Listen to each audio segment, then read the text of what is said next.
Inspiration for Teachers podcast, bringing you dynamic and inspirational educator interviews. Our fascinating guests share their professional challenges and creative resolutions for success. Discover their workable strategies, ideas, and resources to reach your educational goals. And now your host, Kelly Long. Hello and welcome to another episode of Inspiration for Teachers. I'm your host Kelly Long and I thank you for joining me on the show today. In today's episode, I'm going to be focusing on diminishing the gap of our disadvantaged pupils and specifically looking at what can a school and what can teachers do to help raise the attainment of our most disadvantaged pupils. Now, the reason I want to look at this today is because it is a huge focus here in the UK in trying to help those pupils achieve. But also, they are our most disadvantaged pupils. They are the ones that have the biggest set of problems, the ones that don't have all of the support that a family can bring to them. And on a daily basis, coming into school can be a huge challenge. And for some of them, it's their only escape. So how do we raise the attainment of those pupils when they have so many significant issues up against them on a daily basis? So what I want to do today is I want to dive into this area with you and share with you everything that I have found that is useful in helping these students, but also from a strategic school point of view, what can be done in order to help those pupils and best support them in a classroom. I want to kind of take you on a bit of a journey and initially start off by sharing with you where has the focus come from in terms of diminishing the gap. So we know that there is, especially here in the UK, a school focus to make sure that we are helping our disadvantaged pupils. But from an educational research point of view, it's really good to understand what actually helps in this arena and definitely what makes a difference when we're trying to help our disadvantaged pupils, because by focusing on those group of students, we can focus on best practice.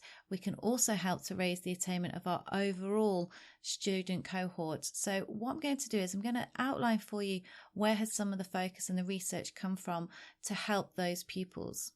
Before I do, I'd like to take a moment to thank our sponsors of the show. My Revision Pal is the online revision system for exam success. Many students struggle with revision, getting started, overcoming the mindset barriers, or even knowing what is an effective revision strategy. Students can learn how to pass their exams using My Revision Pal's online revision system. This 6-guided learning module program teaches students how to pass their exams, using the 2 scientifically proven and most effective revision techniques. By the end of the program, students will feel more confident, be more focused, and will have the revision skills and systems in place to pass their exams. Right now, students can enroll for free and experience the first learning module.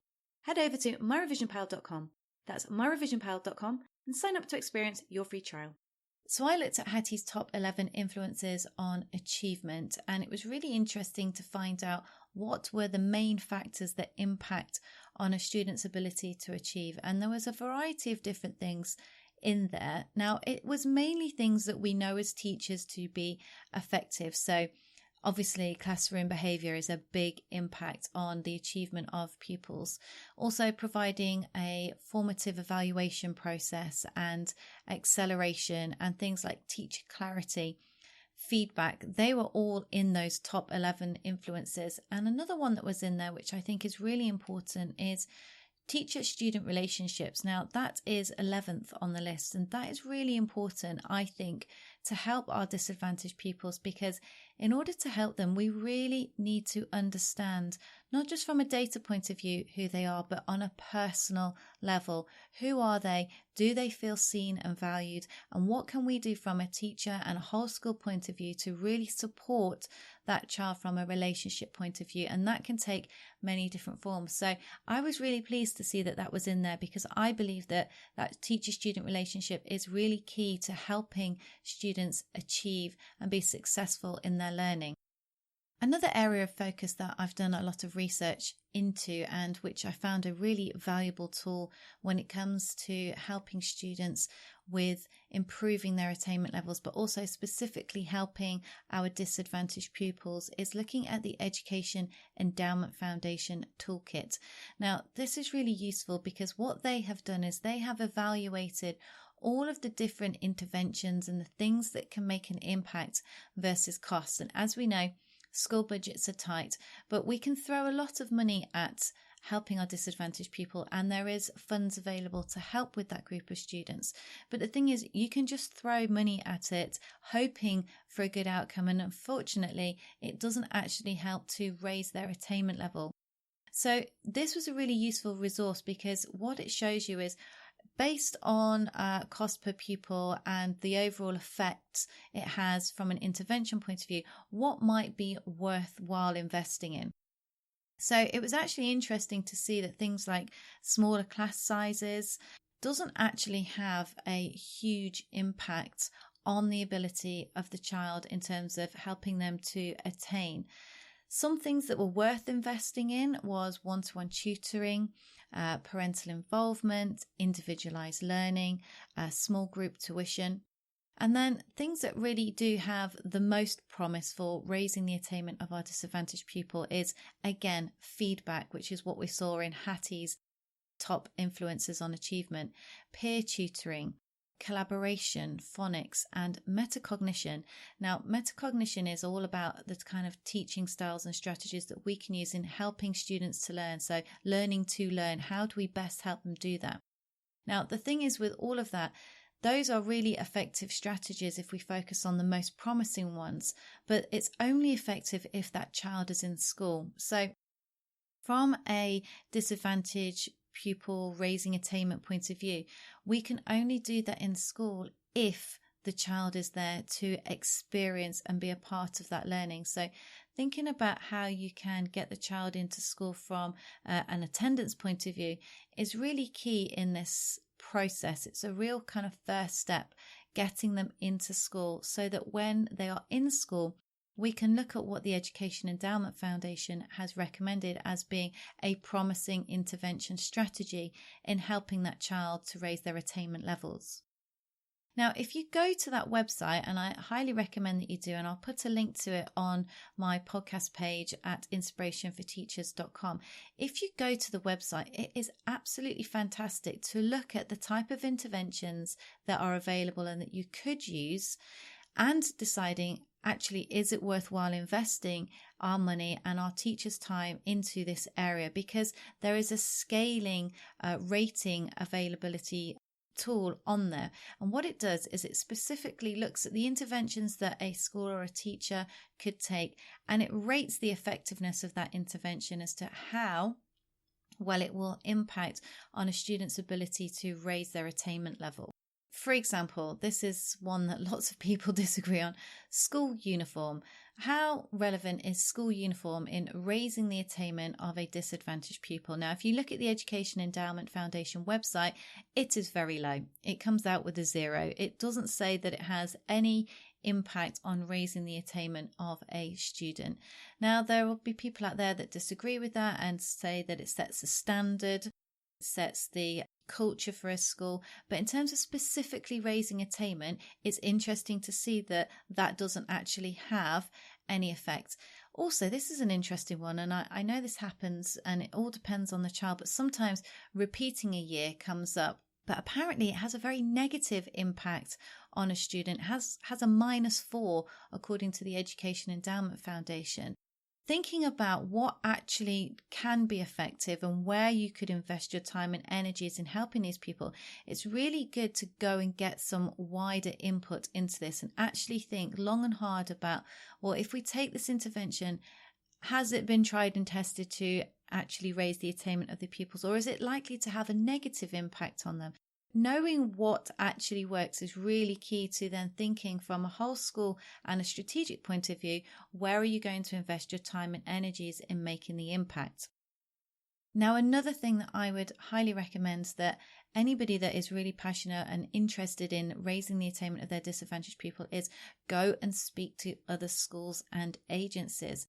Everybody is trying to tackle this problem. Everyone has their own take on it, but it's really interesting to see what other people and other schools are doing, because you can learn from their mistakes and you can overcome some huge obstacles just by having the conversation with them. And everybody wants to learn from each other. So by reaching out to other schools and looking at what they are doing to help their disadvantaged pupils in terms of diminishing that gap, it's really, really paramount. And one thing that has come out from all of the schools that I visited and researched with is that teaching and learning is absolutely paramount. And we know that as well. I've just explained from Hattie's research and also what the Education Endowment Foundation has said. Unless that child is in the classroom, it is very, very difficult to make an impact on them. And when they're in the classroom, the best way to raise their attainment is from a teaching and learning perspective. And then taking a whole school strategic approach. So is everybody looking at the same data? Is everybody focusing on that child and working hard to understand what that child needs and looking at the learning barriers that they might have and what can be done to reduce that? And then is there a whole school communication process set up, which is really, really driving those teaching and learning initiatives and those interventions that are taking place with that child? Those things are really strong and really paramount in terms of helping to diminish that gap and helping to support our most disadvantaged pupils. So when it comes to diminishing the gap, you really need a targeted approach. You really want to raise the attainment of the most disadvantaged pupils by really looking at them as individuals and really understanding who they are and their specific learning barriers, and then building a set of interventions around those children. So how can you do that? So there are a number of different ways in which you can set about this process. So by identifying in detail who those disadvantaged pupils are, looking at the data, what is going to be the most relevant information from a data point of view that is going to help them progress, looking at those children's specific barriers to learning and across all subjects, by targeting specific and personalised interventions to reduce those learning barriers. Looking at the data and regularly reviewing it. So seeing, have you put an intervention in place, and then that you are tracking and monitoring that intervention to see whether progress and attainment is moving forward and upwards. By really personalising and developing stronger relationships for learning. So key to this is really understanding who that child is and building that relationship. And when I say building that relationship, it doesn't necessarily have to be about a curriculum relationship. Get to know the child on a personal level, because if you do, you'll find that that is really key to opening up that child. And if we can open up that child to have the conversation with us, we can then do the best from a teaching and learning perspective to put interventions in place, to put those building blocks there as a pathway to helping them progress. And then by collaborating with the wider school stakeholders about progress and the type of interventions that are in place, it is not just up to the school classroom teacher to help that child move forward. It's a collaborative approach, everybody feeding into that child, all the stakeholders inputting into their ability to progress and make that attainment. So if we were to look at a bit of a stepped approach to this, what we could do is by starting off with identification and tracking. And that really begins by looking at your data management systems. So for example, a lot of schools use SIMS. So looking at SIMS and also perhaps CISRA and specifically identifying who are the disadvantaged pupils, who are the low attainers, who is significantly underperforming, and asking that question as to why, and then looking at what their overall attainment level is. Those what, why, if questions are really important here. So looking at who are the pupils, what information is it that the teachers need in order to make an effective intervention for that child? Where does the teacher go to get that information? Some schools are significantly huge, so trying to find the information that you need can be really difficult. So where is the one-stop shop place that teachers go to get hold of that information? And then does everybody understand what needs to happen around that child? So it's not just the classroom teacher and the interventions in place. It's the wider whole school approach to understanding that child and helping them specifically with what they need at school from a teaching and learning perspective, and also what might they need at home from a help point of view to ensure that when they're in school is highly effective. And then what do we do when we're tracking and looking at our review process? Well, we need to be constantly analysing the data. What data are we getting, and asking why? So that could specifically be to the barriers that the children are facing in terms of their learning. And then really building up a profile about the child. Now, this can't just start towards the end of their academic work at school in terms of being in year 10 or year 11, so doing their GCSEs. It's really profiling the child from the moment they enter the school. So really understanding what history is the child bringing to school with them, what data are they bringing to school with them, and then really beginning to track how they move through the school and what interventions can be put in place. And really looking at interventions as a way to kind of move the child forward, but also thinking about, is there anything else that we can do to avoid putting interventions in place? Because putting interventions in place usually implies that we've kind of got to the end of the road with this child and we're now trying to quickly fix the problem by putting a solution in place for the child. But if we bring them forward and look at the data from the beginning and look at the child from the beginning, we can try to put things into place for the child before it gets into a quick fix intervention point of view. So it could be looking at developing positive skills for that child, or looking at the relationship and reinforcing how do they go about learning and wanting to learn. Also looking at the weaknesses and then thinking about what targeted interventions could be in place, or what specifically can we do to help the child move forward. And it's all a case of helping them to build on those weaknesses and really build in a positive approach to helping that child learn in school. So I've just mentioned about building up a profile about a child, and I think this is really, really key to understanding how we can help our most disadvantaged pupils. Is what do we know about the child? So from the moment they come into the school, what historic data are they bringing with them? What personal information are they bringing with them? What is their current situation at the moment they enter the school? And then really using everybody within the school and from their previous school, maybe their primary school, to think about what does that child need going forward, and being really strategic about knowing what do they need. And then in building up a profile, it's really looking at the teacher's relationship and their commentary with the child and capturing that information, not just to help the current teacher and the wider stakeholders understand that child, but in moving a child on from year to year, it's really building up an holistic commentary about the child. So when that child, and I'm talking from a secondary school point of view here, but also as children move from one classroom to the next at primary school, but what did that previous teacher know about that child that might take the next teacher 6 months to understand about that child? So knowing things before the child enters your classroom about how they like to work, or specifically what they're struggling with, or actually what successes can you celebrate with them, is really key. So having that information quicker and sooner is really good, and building up a profile in that way about the child is really powerful for the teacher going forward, but also supporting the child. And where can you get all this information from? So it's really looking at the strengths and the weaknesses of that child. So you will inevitably have assessment and skills test data, homework projects, any self-assessments that the child has taken on board and provided, but also that relationship. What can we talk about that child from a relationship point of view with the teacher, and what little nuggets of advice can we pass on to anybody that's going to be interacting with that child in the future? And once we begin to have a profile about the child, we can start to think about how do we reduce the learning barriers that the child might have, and specifically looking at a strategy or a suite of interventions that we can put in place to help that child specifically. So once you understand the child, you could go to the Education Endowment Foundation and look at their indicators and have an awareness and relevance to the subject and specifically to the child. So you could see, well, what needs to be in place to help that child.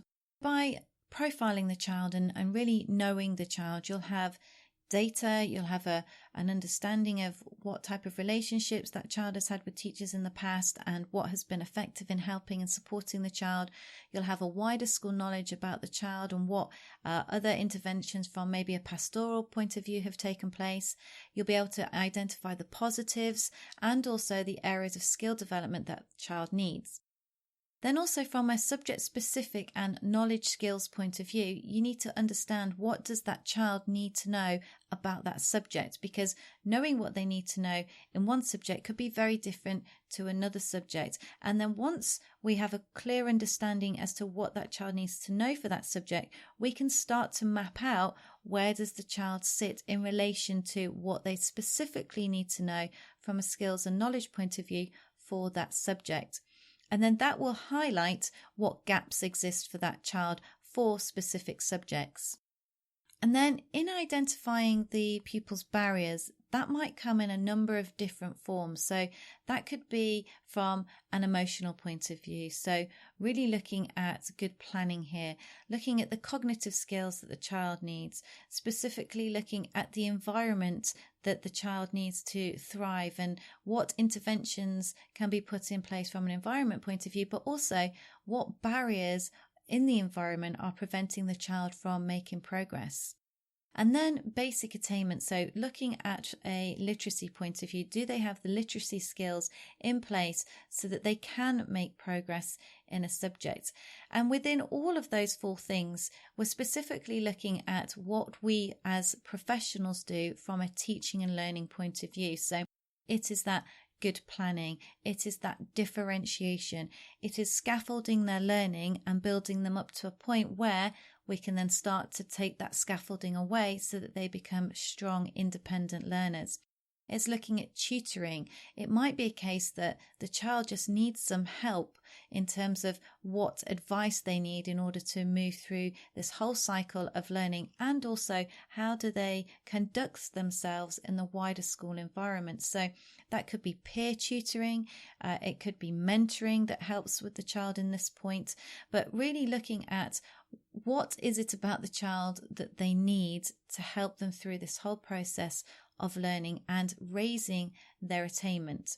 It could be looking at metacognition, learning to learn. What do they not have in terms of the skills to help them learn? And then really providing lots of feedback to the child, verbal feedback, written feedback, and then tracking and monitoring how can we move that child forward.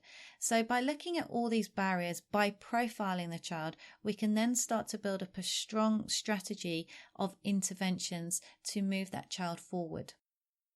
And next we could look at maybe a step 3, which is looking at the wider collaboration across the school. So a roadmap of support and accountability. So it could be looking at a wider collaboration with maybe tutors or mentors that exist within the school to help that child, and really informing and communicating what is going on from a teaching and learning point of view in the classroom, but also how that can fit across the whole school in order to support that child.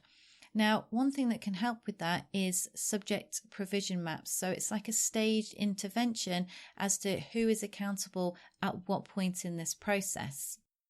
If we look at what a subject or a department's aim could be, it could be specifically looking at reducing the barriers to learning for that child specifically. So for our child that we've profiled and we've got all the data on and we understand what is it that is stopping them from learning, it is then taking that child within a department and moving them through a set of staged interventions. So for example, stage 1 is looking at the identification and awareness of the child. Step 2 is profiling the child and personalizing any kind of ideas about interventions that need to be put in place. Step 3 is really targeting the interventions. So, for example, relationships for learning, specific seating plans, maybe mentoring or group tuition, or positive engagement and relationships with parents. So regularly phoning home and having a conversation with the parent to try and engage the parent more in the child's learning. And then maybe the next stepped intervention is, if all of those things perhaps aren't working, what can the teacher and the department do to get wider support? So this is where the whole school communication needs to come into play from a pastoral point of view, is communicating and working with the departments and the individual teachers to support that child, and reaching out specifically to parents and the wider network around that child in order to help them as best we can from a teaching and learning point of view. And then with all of these interventions, it's really important that we are assessing the impact of the interventions or the strategies that we've put in place. So regularly reviewing what is going on with that child, looking at the progress and the attainments they have made. Now that could be in a number of different situations. It could be before or after mock examinations. It's looking at topic tests. It's looking at assessment data. Now, those could be considered hard and fast data, so we can get hold of that information quite quickly. But then we can also look at the soft data. And what I mean by that is it could be that we can look at the attainment and we can look at the data and we can get quite trapped in that. We can see the data quite clear and it's obvious to us that maybe progress is being made or it's not. But also, I'm going to say those softer skills that the child might need. It might be the fact that they are struggling to make relationships, or it might be the fact that they are struggling to communicate. So actually by monitoring and profiling the child, we can look at those softer interventions that the child might need in order to then go forward and do well with examinations and assessments and topic tests. So you can monitor a child from two different perspectives. I would say the hard data, which is topic tests, assessments, homework data, but also looking at the softer elements in terms of relationships and feeling stable in the environment that they're in, or managing their behavior so that we can see progress in that point of view. So there are definitely two spheres that need to be monitored, but also blend together in order to help the overall child progress and successfully achieve. So in terms of helping our disadvantaged pupils and really helping them to attain by reducing the learning barriers that they might have, it's really coming down to a number of different things. Awareness and identification of that child. So it's really understanding, who are they? Do we have all the data about that child in order to consider a strategic approach to helping them whilst they're with us at school? It's looking at the teaching and learning and really building the relationship with the child, and then personalizing a intervention or a suite of interventions around that child, and then monitoring it and regularly feeding into the whole school as to how well that child is doing. And then also looking at the resources that are available to us in order to really support the teacher in the classroom to help the child progress. So what resources do we have? So it might be looking at our data management systems to capture all of the data. It might be looking at assessments and the formats that we use in order to monitor how effectively that child is making progress. It might also be, who are our best teachers? And I hate to say that, who are our best teachers, but who is going to be most effective in helping that child learn? Is it 1 year to the next that they need to stay with the same teacher? Is it that they need a quick intervention of maybe 6 to 8 weeks where they're specifically working with a teacher to focus on the things that they are struggling with? But looking at your whole school set of resources that are available and really targeting those resources to the child. But you cannot do that unless you really personalize the data and build a strong profile around that child and what it is they specifically need. Because unless that child is in the classroom and unless the teacher and the child are working together and the whole school is developing a suite of interventions around that child, they are really going to struggle to make the progress that we want to help them make. So I really wanted to share this with you today because diminishing the disadvantage gap is a real struggle and it's very difficult to achieve because there are many problems facing these children and it's not just a one fix solution. As you can hear by the things that I've shared with you today, there are a suite of interventions and a suite of strategies that need to be built around the child, but it really is a case of understanding who is that child and what can we do for that child, and then focusing all of your energies into doing that. So I hope you've picked up on some tips today and some good pieces of advice, and I will definitely put on the podcast page at Inspiration for Teachers the resources that I think are valuable in helping you to really support our most disadvantaged pupils in this area. thank you very much for joining me on this episode today. I look forward to seeing you on a future episode of Inspiration for Teachers. So until next time, keep inspiring. Thank you for joining us today on Inspiration for Teachers. For more resources, tips and advice, visit our website, inspirationforteachers.com. If you enjoyed today's episode, we would love to connect with you. Just click like on our Facebook page at facebook.com/inspirationforteachers.